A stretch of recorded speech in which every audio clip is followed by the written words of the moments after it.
Hello, welcome to our another handover project. Come.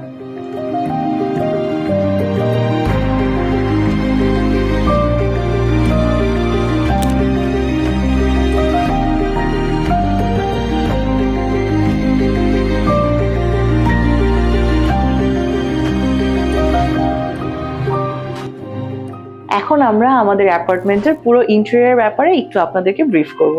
এখন আমরা যে প্লেসটায় দাঁড়িয়ে আছি সেটা হচ্ছে আমাদের অ্যাপার্টমেন্টের এন্ট্রেন্স। আপনারা দেখতেই পাচ্ছেন উপরে খুব সুন্দর করে লাইট দিয়ে মানে ফয়ার করা হয়েছে, যেটা এখন খুবই ট্রেন্ডি অ্যান্ড খুবই মিনিমাল আই মাস্ট সে আমি বলবো।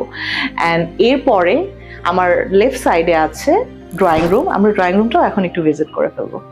যে কোনো অ্যাপার্টমেন্টের একটা মেইন কর্নার বা মেইন সেক্টর হচ্ছে গিয়ে ড্রয়িং রুমের টিভি ইউনিট। আপনারা দেখতে পাচ্ছেন এখানে খুবই সিম্পল অ্যান্ড মিনিমাল ভাবে আমরা একটা টিভি ইউনিট করে দিয়েছি। টিভি ইউনিটের এই কর্নারটা আমরা সিলেক্ট করেছি কারণ আমাদের অ্যাপার্টমেন্টের প্যাটার্ন ওয়াইজ আমাদের মনে হয়েছে যে ফার্নিচার যেভাবে সেট করা আছে ওইভাবে এই সাইডটা টিভির জন্য বেটার হবে। অ্যান্ড এখানে টিভি ইউনিটের পাশে দেখতে পাচ্ছেন আমরা খুব সুন্দর অ্যান্ড সিম্পল ওয়েতে একটা উডেন একটা সেলফ তৈরি করেছি যেন এখানে টুকটাক কিছু শোপিস রাখা যায়। এখানে উডেন বিট করে দেওয়া হয়েছে, আপনারা দেখতে পাচ্ছেন। And at the same time এই সাইডটাতে আসলে মার্বেলের একটু ওয়ার্ক করা হয়েছে। অ্যান্ড এইটা যেটা দেখতে পাচ্ছেন গোল্ডেন কালার, এটা আসলে এখন খুবই ট্রেন্ডি অ্যান্ড হাইপ একটা ডিজাইন। সো আমরা সেই জিনিসটাতেও আসলে লক্ষ্য করেছি। এন্ড অফ দ্য ডেতে আমি একটা কথা বলতে চাই, আমাদের ক্লায়েন্টের রিকোয়ারমেন্ট ওয়াইজ আমরা লিমার্স সবসময় কাজ করে থাকি, কারণ ক্লায়েন্টের পছন্দ সবার আগে আমাদের প্রায়োরিটি। যেহেতু এন্ড অফ দ্য ডেতে এই অ্যাপার্টমেন্টে আমাদের ক্লায়েন্টরা থাকবে, তাই ক্লায়েন্টের রুচিটা সবসময় আমরা মাথায় রেখে কাজ করি। শুধু ইন্টেরিয়রের ক্ষেত্রে নয়, আমরা কিন্তু ফার্নিচার প্রোভাইডেও লিমার্সের ভূমিকা থাকে অনেক বড়। ড্রয়িং রুম তো আমাদের দেখানো শেষ হয়ে গেল। এখন আমরা ফ্ল্যাটের অন্যতম একটা পার্ট ডাইনিং রুমে চলে এসেছি। আপনারা জানেন ডাইনিং রুমটা যে কোনো অ্যাপার্টমেন্টের জন্যই আসলে একটা, এটাকে কি বলা হয়, এটাকে হার্ট বলা হয়, অ্যাপার্টমেন্টের হার্ট। সো এই অ্যাপার্টমেন্টের হার্টটাকে আরো সুন্দর করে ডেকোরেট করার জন্য আপনারা এখানে দেখতেই পাচ্ছেন খুব সুন্দর করে একটা ডিনার ওয়াগল করা হয়েছে। অ্যান্ড এখানে একটা বাফেট স্টেশন করা হয়েছে। বাফেট স্টেশনটাকে আরো হাইলাইট করার জন্য এখানে খুব সুন্দর করে গ্লাস দিয়ে মিরর ওয়ার্ক করা হয়েছে। ডাইনিং স্পেসে আসলে অনেক অ্যাক্সেসরিজ দরকার হয়, প্লেট, গ্লাস, ওভেন, আরো অনেক কিছু রাখার জন্য। সো ওইটাকে মাথায় রেখে সুন্দর করে উপরে আর নিচে HPL বোর্ড দিয়ে সুন্দর করে লাইট সেট আপ করে আসলে ক্যাবিনেট করে দেওয়া হয়েছে। ডাইনিং রুমের আমরা আমাদের মেইন সাইডটা তো দেখিয়ে দিয়েছি, ডিনার ওয়াগন। অ্যান্ড এই সাইডের এই ওয়ালটা আসলে একদমই খালি ছিল। একটা সাইড এত সুন্দর করে ডেকোরেট করার পরে আরেকটা ওয়াল যদি একদমই সিম্পল অ্যান্ড খালি থাকে, দেখতে খুবই অকওয়ার্ড লাগে। দ্যাটস ওয়াই আমরা লিমার্স চিন্তা করেছি এই সাইডের ওয়ালটাকে আরেকটু বেশি এক্সক্লুসিভ করে কিভাবে ডেকোরেট করা যায়। অ্যান্ড আপনারা দেখতেই পাচ্ছেন এখানে খুব সুন্দর করে ওয়াল প্যানেল করা হয়েছে। আমি এটাকে শুধু সুন্দর বলবো না, এটাকে আমি অনেক ডিফিকাল্টও বলবো, কারণ এই টাইপের ওয়াল panel with light set up সবাই করতে পারে না। আমাদের লিমার্সের এক্সপিরিয়েন্স অনেক বেশি, আমরা দীর্ঘ বছর যাবৎ কাজ করে এসেছি বলে আমাদের এক্সপিরিয়েন্সের সাথে সাথে আমাদের কাজের ফিনিশিং অনেক সুন্দর। অ্যান্ড আপনারা দেখতেই পাচ্ছেন কি সুন্দর করে এখানে জিগজ্যাগ, ট্রায়াঙ্গেল সেট আপের সাথে সুন্দর করে লাইট সেট করা হয়েছে। আমাদের এই ওয়াল প্যানেলের সাথে পাশেই একটা কিচেনের জোন আছে। ডাইনিং টেবিলের সাথে কিচেন সেট আপটা দেখা গেলে আসলে দেখতে খুবই অকওয়ার্ড লাগে। দ্যাটস ওয়াই আমরা এখানে খুব সুন্দর করে একটা ফোল্ডিং ডোরের ব্যবস্থা করেছি, যেন কোনোভাবে বাইরে থেকে গেস্ট আসলে বা নিজেরাই বসে খাওয়ার সময় কিচেনের জায়গাটা যেন দেখা না যায়। ডাইনিং রুম তো দেখানো শেষ হয়ে গেল। ডাইনিং রুমটা আসলে আমাদের অনেক বড় ছিল। বেশি বড় থাকার কারণে আমরা চিন্তা করলাম এত বড় ডাইনিং রুম আসলে ভালো লাগবে না। সো এটাকে কিভাবে আরেকটু বেশি এক্সক্লুসিভ করা যায়, দ্যাটস ওয়াই আমরা এখানে সুন্দর করে একটা লিভিং স্পেসের ব্যবস্থা করেছি। অ্যান্ড আপনারা এখানে দেখতেই পাচ্ছেন এই ওয়ালটা আরো বেশি এক্সক্লুসিভ করে ফেলেছে আমাদের এই ডাইনিং কাম লিভিং স্পেসটা, কারণ এখানে সুন্দর করে পুরো ওয়াল জুড়ে আসলে মিরর ওয়ার্ক করা হয়েছে। যেটা বলছিলাম, ফোল্ডিং ডোরের ভেতরে আমরা সুন্দর করে একটা হ্যান্ড ওয়াশের জন্য বেসিং সেট করেছি, কারণ ডাইনিং স্পেসের বাইরে অনেক সময় আমরা দেখি যে একটা বেসিং থাকে, এটা দেখতে খুবই অকওয়ার্ড। তাই আমরা সুন্দর করে এটা সিক্রেটলি সেট করে দিয়েছি। এখন আমরা চলে যাচ্ছি কিচেন রুমে। চলুন দেখা যাক কিচেন রুমটা আমরা কিভাবে ডেকোরেট করেছি।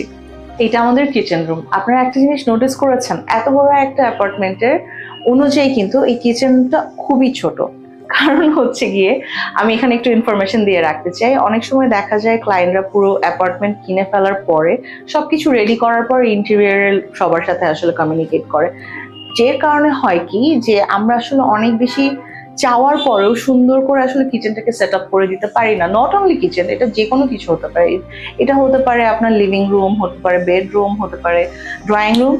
সো আমি জাস্ট আমার দর্শকদেরকে বলবো যে আপনারা যদি আপনাদের মনের মতো করে ডিজাইন করতে চান, মনের মতো করে ঘর সাজাতে চান, তাহলে অবশ্যই সবকিছু অ্যাপার্টমেন্টের সবকিছু সেট আপ করার আগে অবশ্যই ইন্টেরিয়র এজেন্সির সাথে কমিউনিকেট করবেন। অ্যান্ড এই কিচেন রুমটাও আপনারা দেখতে পাচ্ছেন, এই কিচেন রুমটা অনেক ছোট, বাট তারপরেও আমরা ট্রাই করেছি যেন স্টোর করার ক্ষেত্রে যেন বাইরে থেকে দেখা না যায়, দেখা গেল অনেক অকওয়ার্ড লাগে। দ্যাটস ওয়াই পুরো কিচেন রুমটাতে ঘুরে ঘুরে কেবিনেট করে দেওয়ার, যেন সুন্দর করে জিনিস স্টোর করা যায়। অ্যাট দ্য সেম টাইম এখানে একটা সিঙ্ক করা হয়েছে, চুলো দেওয়া হয়েছে, চুলোর নিচে এখানে খুব সুন্দর করে কেবিনেট করে দেওয়া হয়েছে। এখানে একটা লম্বা করে ওয়াল ক্যাবিনেট করা হয়েছে, যেটার ভেতরে বিভিন্ন মশলা অ্যান্ড আপনি চাইলে বিভিন্ন প্লেট, গ্লাস এগুলো হ্যাং করে রাখতে পারবেন। ওভেন নিয়ে একটা অনেক বড় সমস্যা হয়, আলাদা করে ওভেনের জন্য স্পেস করা লাগে, ইলেকট্রিকের কানেকশন নেওয়া and all that. That's why এখানে একটা বিল্ট ইন ওভেন করে দেওয়া হয়েছে, যেন কম স্পেসের মধ্যেও সুন্দর করে সবকিছু ইউজ করা যায়। সো এইটা হচ্ছে গিয়ে আমাদের এই অ্যাপার্টমেন্টের একটা মাস্টার বেডরুম। আপনারা দেখতেই পাচ্ছেন আমরা খুবই সফিস্টিকেটেড অ্যান্ড মিনিমাল রেখেছি পুরো রুমটাতেই, কারণ ভেন্টিলেশনের জন্য অ্যান্ড ক্লায়েন্টের জন্য আমার মনে হয় যত সফিস্টিকেটেড রাখা যায় তত বেশি সুন্দর। আর একটু ডিটেইলে আমি জিনিস দেখিয়ে দিচ্ছি আপনাদেরকে। এখানে আমরা HPL বোর্ড দিয়ে সুন্দর করে একটা স্ট্যান্ডার্ড কেবিনেট করেছি, কেবিনেট প্লাস ক্লোজেট। এখানে অনেক সুন্দর করে একটা ক্লোজেট করা হয়েছে, যেন কেবিনেটের পাশাপাশি এখানে ড্রেসিং এর যে ব্যাপারগুলো থাকে, এখানে চাইলে কিছু cosmetics and showpiece and accessories এগুলো রাখা যাবে। এছাড়াও এখানে খুব ক্লাসিক ভাবে আমরা এখানে একটা বেড ডেকোরেট করেছি। আর একটা জিনিস, পর্দার জন্য আমরা এখানে খুব সুন্দর করে পেলমেট করে দিয়েছি। পেলমেট বলে হচ্ছে এই জিনিসটাকে, কারণ নর্মালি দেখা যায় যে পর্দার জন্য যদি শুধু জাস্ট একটা স্ট্যান্ড দিয়ে পর্দা দেওয়া হয় তখন দেখতে আসলে স্ট্যান্ডার্ড জিনিসটা থাকে না। এখানে ক্লাসিক্যাল প্লাস মিনিমাল দুইটাকে মিক্সড করে আসলে এখানে সুন্দর একটা টিভি প্যানেল করা হয়েছে। হোয়াইট সফিস্টিকেটেড একটা স্মুথ শুভ্র একটা ব্যাপার যেন থাকে, সেভাবে করে একটা বেডরুম ডেকোরেট করার জন্য। অ্যান্ড বাই দ্য ওয়ে, এই রুমের মধ্যে একটা এক্সট্রা ডেপথ ছিল, যেটা হচ্ছে এটা। এই এক্সট্রা ডেপথটাকে ইউজ করে আপনারা দেখতেই পাচ্ছেন খুব সুন্দর করে একটা ক্যাবিনেট করে ফেলেছি, যেন রুমের অনেক সময় অনেক এক্সট্রা অনেক কিছু থাকে, সেগুলো যেন এই এক্সট্রা ক্যাবিনেটের ভিতরে রাখা যায়। এটা হচ্ছে গিয়ে আমাদের এই অ্যাপার্টমেন্টের সেকেন্ড বেডরুম। অ্যান্ড আপনারা দেখতেই পাচ্ছেন আমরা ক্লায়েন্টের পছন্দ মতো, ক্লায়েন্টের টেস্ট ওয়াইজ তারা আসলে সবগুলো বেডরুমই একটু মিনিমাল চাচ্ছিল, এই রুমটাও আমরা ঠিক তেমনই মিনিমাল রেখেছি। আপনারা দেখতেই পাচ্ছেন এখানে খুবই ক্লাসিক্যাল ডিজাইনে একটা বেড রেডি করে দেওয়া হয়েছে, অ্যান্ড HPL বোর্ড দিয়ে এখানেও সুন্দর করে একটা ক্যাবিনেট রেডি করে দেওয়া হয়েছে। অ্যান্ড এই রুমে কিন্তু আলাদা আলাদা করে একটা ভ্যানিটি করা হয়েছে অ্যান্ড একটা ক্যাবিনেট করা হয়েছে। ভ্যানিটিটা আপনাদেরকে আমি দেখিয়ে দিচ্ছি কেমন। অ্যান্ড আপনারা দেখতেই পাচ্ছেন এখানে খুব সুন্দর করে বড় একটা গ্লাস দিয়ে ভ্যানিটি রেডি করা হয়েছে। দেখতেই পাচ্ছেন উপর থেকে নিচ পর্যন্ত একটা সুন্দর করে মিরর সেট করা হয়েছে। মাঝখানে এখানে ড্রয়ার দেওয়া হয়েছে, যেন আলাদা করে আমরা এখানে বিভিন্ন অ্যাক্সেসরিজ, কসমেটিক্স এগুলো রাখতে পারি। And the best part is এখানে প্রোফাইল গ্লাস দিয়ে সুন্দর করে একটা ক্যাবিনেট করা হয়েছে।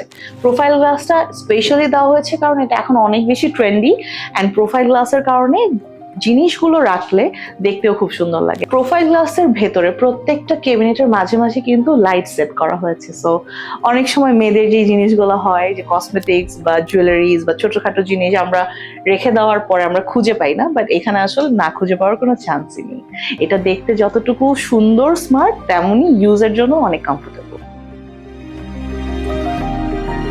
খুব সুন্দর একটা লেক ভিউ বারান্দা এখানে আমরা পেয়ে গিয়েছি। আমি এখন যেখানে দাঁড়িয়ে আছি এটা হচ্ছে আমাদের এই অ্যাপার্টমেন্টের থার্ড বেডরুমে। চলুন একটু থার্ড বেডরুমটা ঘুরে আসি। এটা হচ্ছে আমাদের এই অ্যাপার্টমেন্টের থার্ড বেডরুম। থার্ড বেডরুমটাতে আসলে আমরা আহামরি তেমন কিছু করিনি, আমাদের ক্লায়েন্টেরও তেমন একটা রিকোয়ারমেন্ট ছিল না, যেহেতু এটা খুব ছোট আর সিম্পল একটা গেস্ট বেডরুম। দ্যাটস ওয়াই আমরা এখানে একটা ক্যাবিনেট করেছি। ক্যাবিনেটের মধ্যেই আমরা সুন্দর করে একটা গ্লাস ফিট করে দিয়েছি, যেটা ম্যানেজেবল, যেন আলাদা করে কোনো ভ্যানিটি না করতে হয়। অ্যান্ড উপরে কিছু সিলিং এ আমরা কিছু স্পটলাইট অ্যান্ড আলাদা করে লাইটের কিছু কাজ করেছি। So this is our newly hand over apartment, যেটা আমরা আজকে আপনাদেরকে ট্যুর করে দেখালাম। এরকম যদি সুন্দর সুন্দর আপনারা অ্যাপার্টমেন্ট, আপনাদের office, salon, beauty parlour, anything যদি আপনারা ইন্টেরিয়র ডিজাইন করতে চান, তাহলে অবশ্যই আমাদের লিমার্সের সাথে যোগাযোগ করবেন নিচের দেওয়া এই নাম্বারে। আর একটা জিনিস, আমি আবারও খুব তাড়াতাড়ি ব্যাক করছি আবার কোনো নতুন একটা অ্যাপার্টমেন্ট দিয়ে, যেটাকে নতুন করে হ্যান্ড ওভার করা হবে আমাদের নতুন কোনো ক্লায়েন্টের সাথে। Till then stay tune with us. Lemurs Construction and Interior, a leading interior design brand in Bangladesh.